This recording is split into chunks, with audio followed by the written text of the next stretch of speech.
صدر صاحب د غزل مطلع عرض ده چې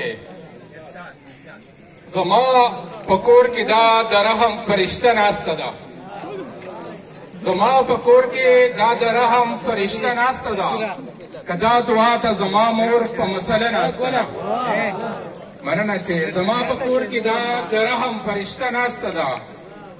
او آخري شعر دی چې خاره دیار پرېږده چې کور ته ځي تیاره خورېږي، خاره دیار پرېږده چې کور ته ځي تیاره خورېږي، په انتظار یې یوه تته شان ډیوه ناسته ده.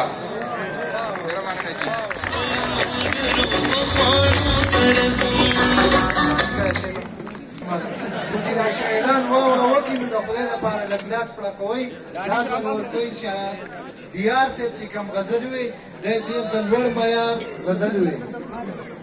تاسو چې د چا اورېدو له راغلي هغه ټول میلمانه تقریبا